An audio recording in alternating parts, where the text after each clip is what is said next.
Hello and welcome to another episode of Prodigy Search Presents. I'm Mark Rush Jr., partner at Prodigy Search. Today, I'm honored to welcome Ju'Riese Colón, CEO of the U.S. Center for SafeSport. Ju'Riese, thank you so much for joining me today.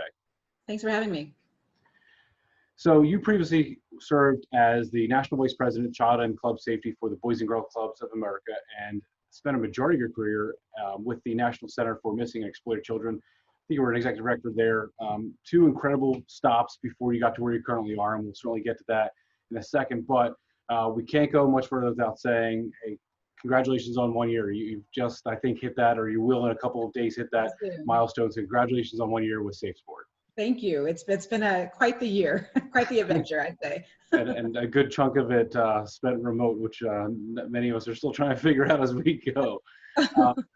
I don't think there needs to be a tremendous amount of education, but I'm sure there needs to be some, and I'm sure a lot of people in our industry need to be educated on SafeSport. So why don't we jump right in there and have you start off by talking about the U.S. Center for SafeSport, the mission, the goals. We'll certainly talk about your role a little bit later, but why don't we just talk about SafeSport as a whole right now? Of course. So the Center for SafeSport is an independent 501c3 nonprofit organization, and we really have one goal in mind, and that is to end abuse in sport. We are specifically focused on Olympic and Paralympic sport, and make sure that, one, we are providing education and resources to all participants in the Olympic movement, which anywhere between 13 and 18 million people. But I think what we're most known for is the accountability arm, right? Making sure that those people who are interacting with Olympians, interacting with athletes, particularly youth, are supposed to be there. And are abiding by the rules and the policies that the Center for SafeSport sets to ensure a safe environment and protecting athletes from physical, emotional, and sexual abuse. And your role in particular, we talked about being hired a year ago. When you were brought on, and perhaps even during the interview process, what was the discussion about? Not the job description, but what did they talk to you about? And frankly, since then, what have you thought about your own personal goals? What were you hired to do? What were you hired to fix, to clean up, to accomplish? It was definitely a fixing job, right? The center had been open for a little less than 2 years when I started. We hit our 3-year anniversary this past March. And it's a startup organization. It was brand new, and it had no model. So, we were basically trying to figure out how we were going to stand up an organization while at the same time trying to figure out how we were going to put in rules in place, codes in place to conduct effective and efficient investigations of people who were accused of abusing athletes. And so, nobody had ever done that before, particularly in the administrative space, right? We don't conduct criminal investigations. And so, I think when we first were open, we had this really big goal in front of us. And I think when you think about, the U.S. Center for SafeSport was created, people thought that tomorrow we'd be ready to roll. And, it takes a lot of time and energy to stand up an organization, let alone put in a process in place so that it's consistent across the organization and across 50 different sports. And so, we encountered a lot of resistance because, people, particularly in the sports movement, they figured they were doing everything okay. And so they didn't want another organization coming in telling them what to do and how to do it. And so, that's been an ongoing struggle. And then, we had the athletes who were like, guys, we've been waiting for this for so long. I know you just opened yesterday, but I need you to handle my case right now. Yeah. And if I were in their position, I would be saying the same exact thing. And so the board was really interested in, how I was going to not only address some of the criticisms that the center was facing around process and timing, but also how I was going to build out a nonprofit organization that was going to be sustainable. Mm-hmm. Our funding was a little bit wonky. We didn't really know where it was coming from. We didn't really have any policies in place. I was number 38 hired. I didn't have an HR person. I didn't have a financial officer. I didn't have a technology person. Yet everything we did was built around technology and policies and people and practices. So trying to build up the organization and the infrastructure that was needed, while at the same time making sure that the wheels didn't fall off, and the public continued to know and understand that we were putting this mission first and foremost, was quite the challenge. The size is mind-boggling to me. And again, you talked about the oversight, and we're just for the purpose of the comment you made about the number of NGBs, the Paralympic side, and you mentioned the size of the staff. You know, when people hear nonprofit or think about the role you play, they might think, oh, it's a mom and pop shop, it's Ju'Riese and 5 people, you know, in an office in Denver. No, you guys are big and you're growing. We are, and you know, it's funny because when we started, we had 4 people. We were using card tables as desks, and it was what you would think of a nonprofit starting in someone's basement, right? But we needed to be bigger than that. We didn't have any money, and we were just trying to figure things out. You know, since then we have just under 70 employees. They're located across the country, primarily headquartered in Denver, working from an $18 million budget. And have some real concrete goals that have been set forth not only by the public, right, but also through the Olympic movement and by Congress.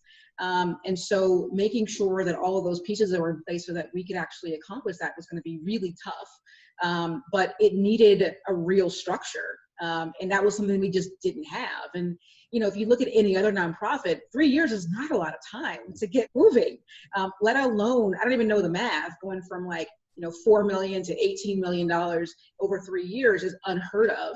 4 people to 70 people is unheard of. And we did it. And so when you move that fast, also, you're going to run into lots of issues. And so we ran into issues with culture within the organization, and just making sure that we had the right policies in place, because it was like everybody was hired, go do your job, go investigate cases. We'll figure out everything else later.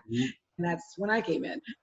Well, and you talk about the expansion of the budget, right? And again, you do your research, you talk to enough people that are, and again, every nonprofit would say, yeah, we could use more funding because we have all of these great ideas, but also need to support people that can execute those ideas and plans. But when you do your research, and again, whether it's prior to you joining or since you joining, clearly there's still a need, though, for support from the government from a funding perspective. Why is that important? And what can you know, again, without going into great detail with things that are maybe planned but not ready to be shared with the public yet, you get government funding. What can you do with those funds? So why is it important, part one, and then what can you do with those if your budget continues to increase? Sure. So the majority of my budget, and I would say about 70%, goes to people. So it goes to staff who are specifically responsible for investigating allegations of abuse, for conducting audits of NGBs in the USOPC, for developing and implementing really solid educational resources for 18 million people. So our budget, you know, it's important for us to have the funds to do those things, but also be prepared to grow to address the growing need that we're seeing in the Olympic community. When we first opened, we were getting like 39 reports a month, right? And so we didn't know what was going to happen. In 3 years, we're over 240 reports a month. And so, you know, and we anticipate as more people understand what we do and they know what we do and they trust what we do, that those reports are going to continue to come in. And we need to make sure that we have the staffing in place to be able to address those, particularly on the investigative side.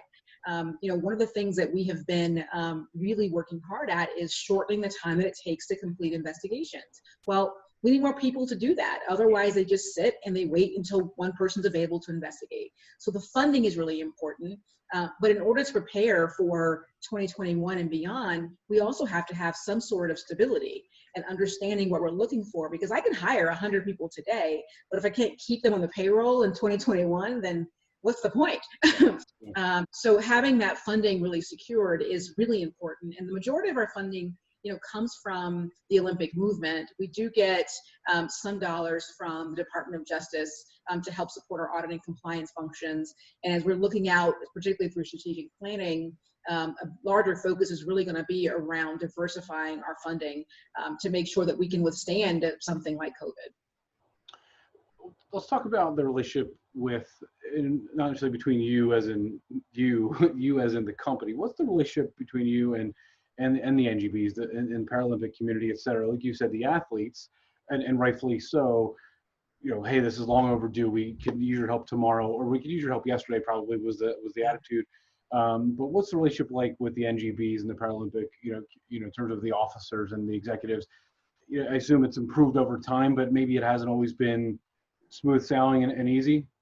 It was rough about a year ago. Yeah. When I first started, it was one of the things that the board really wanted me to focus on improving. I think we've come a long way, and a large part of that I think is due just to more and just better communication with NGBs, and helping them understand some of the decisions that the center makes and why. The other piece of it, it goes back to funding, right?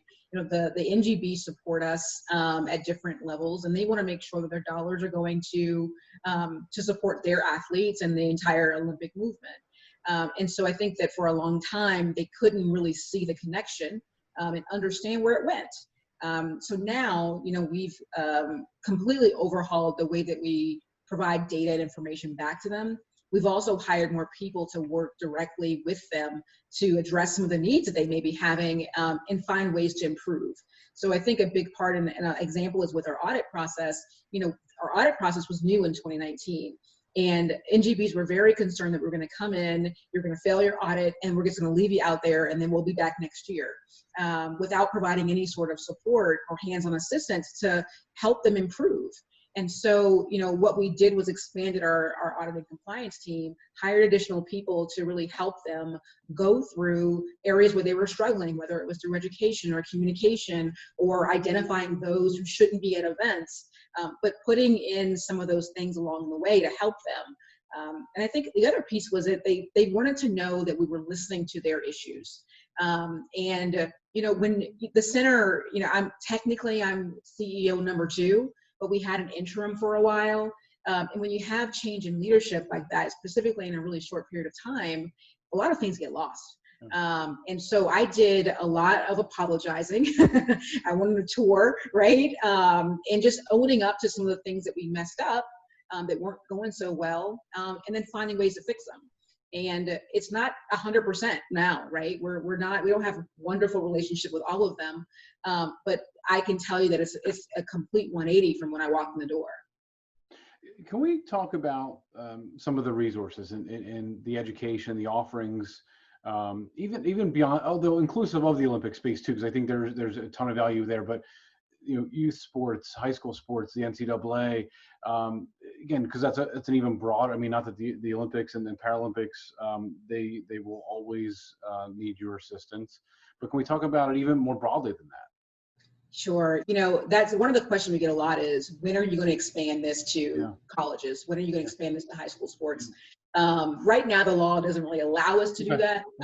However, it is certainly something that's on our minds because there's a considerable amount of overlap between, one, the resources we provide, but also the sanctioning process. So, we sanction individuals from participating in sport, whether it's 2 weeks, 2 years, or for life.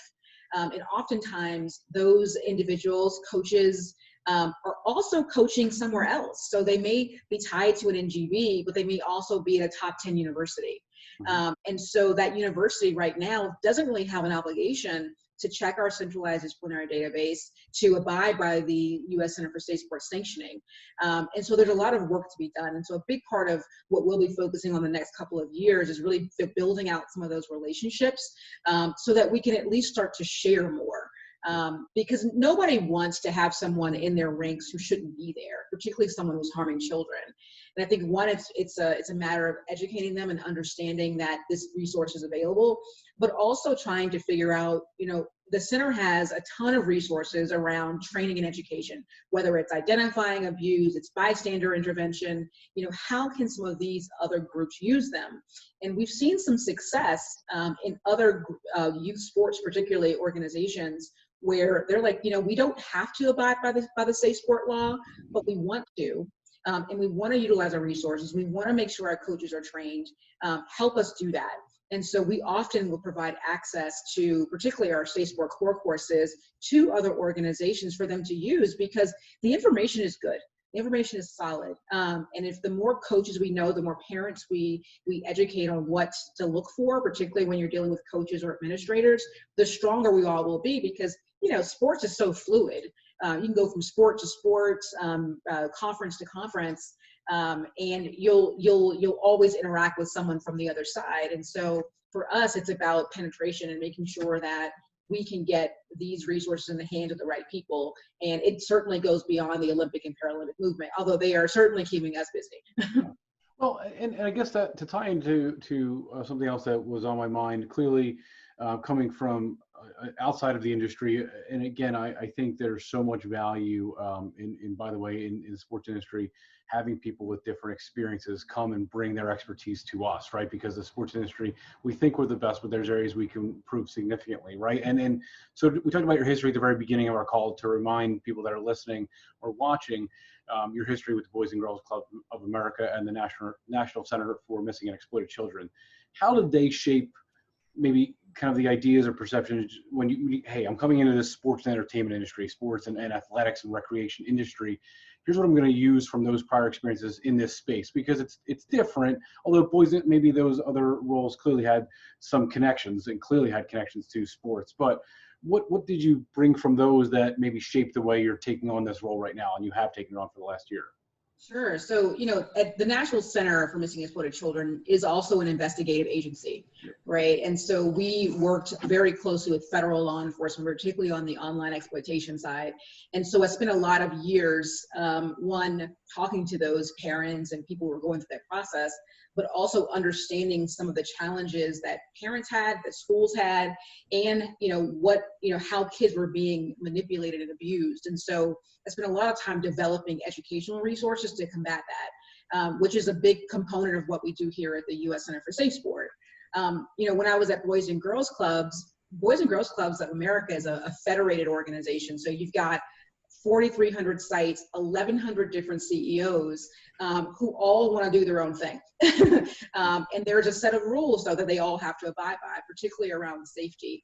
And so to me, it was a very, very similar to the Olympic movement, because you've got 50 national governing bodies. They all do their own thing. They all think they're unique in many, many ways. But safety is something that that everybody has to abide by and everybody has to be consistent on.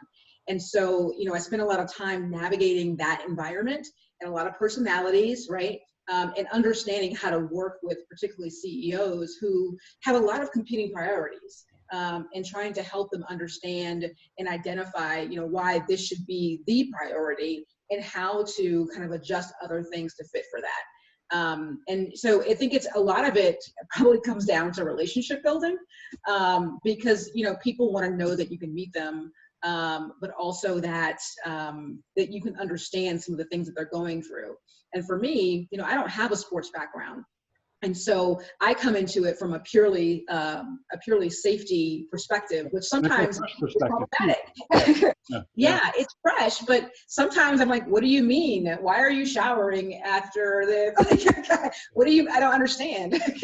There's all these different things that are happening in sport that are just normal, that seem a little odd to me. So I'm happy to be surrounded by a group of people who are in the sports world. So we're able to kind of combine all of that to meet their needs. But it's been a journey, but I think everything that I've done thus far has really led me to this place, and has prepared me for it. Although as a first-time CEO, I don't think there's anything that can prepare you for being a first-time CEO, because you have no idea what's about to happen. Every day is different.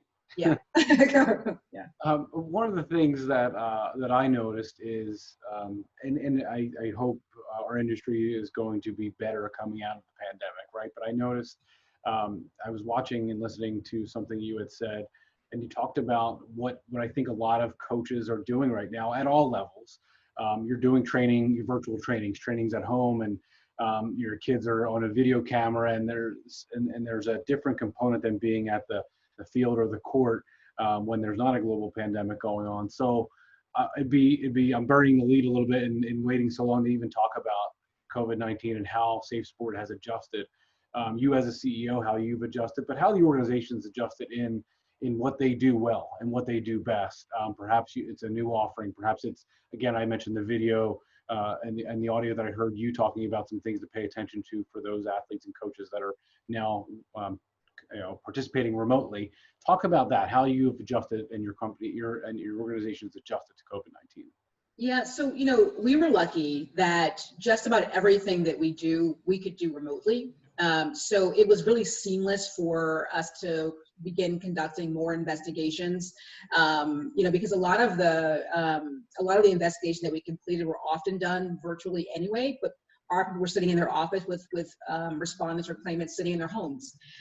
So, we had already kind of mastered that piece, but it was everything else. It was the traveling, it was the contact in the office that really helped us think through some of the things that we were doing. Right now, we are about to issue an updated policy around minor athlete abuse prevention. And we've probably spent 1,000 hours on that collectively, going back and forth on each component. Everything from locker rooms to traveling to showering. That interaction that you have in the office to do that back and forth, I was worried about. But, this morning, at 8 o'clock in the morning, we had another conference call just about showers with 14 people, right? And it worked just fine. So that piece, like as far as functionality and operations, I think was okay. We had to adjust some things, but I think we'll be all right. Our biggest issue, though, is that, not only were we moving our business to online, but every athlete was also moving their practice, their interaction with coaches online. And we know just from history and from reports that just provides more cover, and that provides more individual interaction and one-on-one interaction between adults and youth, which, when you think about abuse in general, that one-on-one interaction is usually where abuse happens. And so, we were really concerned that we were going to see an uptick of abuse, particularly online. And so we wanted to get out in front of that and really start focusing in on digital safety, particularly around youth, and getting parents involved. Because with parents, their parents are home, kids are not at school, everybody's doing their own thing, but maybe from the same room, but everybody's not watching all the time. So giving them more resources to do that. We were also really concerned as things started to open up a little bit that athletes would feel pressured to go back to the field or go back to practice. And unfortunately, we've seen that. And so we've had to open up investigations around COVID. And so, I think that this has presented a whole new dynamic for everyone, and has really impacted everything that we do, from the investigations through our inability to conduct on-site audits, to providing more education online. And it's been different, and we're ready to get back to some one-on-one and like some FaceTime with people, but it works. But I worry long-term what the impact will be. Yeah, people, I think the thing that we do overlook, I think as fans, and perhaps even a parent of children, is the idea of the anxiety or not wanting to return to a practice or a game, given everything that's still going on and the uncertainty of having to wear a mask while you exercise or just contracting it. And certainly the professional sports leagues are encountering that right now. Being in a bubble in Orlando does not sound like the most attractive thing in the world, yet I'm not getting paid that money. I'm still not sure I would do that. So yeah. One of the things you talk about impact, right? So Tokyo clearly postponed, right? And I know in theory, right, SafeSport's not defined, I guess you could frame it this way. SafeSport's not defined by a season like, okay, the NBA or NFL, okay, we got to postpone the season, we got to cancel the season. But the Olympics being postponed is a reality from this summer to next, hopefully. Did that have an impact on anything that you were trying to achieve, your programming, your offerings, maybe some open cases, et cetera? How did the postponement change what you do at SafeSport, what your organization does? Well, this year would have been the first time that the center would have actually been on the ground at the Olympics, because one of the things, we were really wanting to get a better handle on were how do those 600 Team USA athletes interact with each other, and how does SafeSport play out on the ground for an event as large as the Olympics? So we weren't able to do that, but our time will come. It didn't really impact us a lot outside of that. I think the postponement of the Olympics really impacted the NGBs. More so than the Center for SafeSport, because we were able to continue moving on. But just with the slowdown of sport in general, right? Every event has been canceled. We've just seen a decline in reports and then completions of educational resources, because there is a lot of other things going on. But the postponement of the Olympics, I think long-term will have financial impacts for everybody in sport. So we're watching that. But right now, we seem to be faring okay. Well, and it's fascinating to hear you say that would have been and again, maybe that's what I was thinking too, right? Boots on the ground, a physical, actual presence at the games next summer. That's going to be huge for the organization. That's great that you'll be there. You and others will be there for a period of time. That's great. Hopefully. So let's look at next year, right? So we talked about the 1 year anniversary coming up. So send all presents that you may have to Ju'Riese's address in Denver.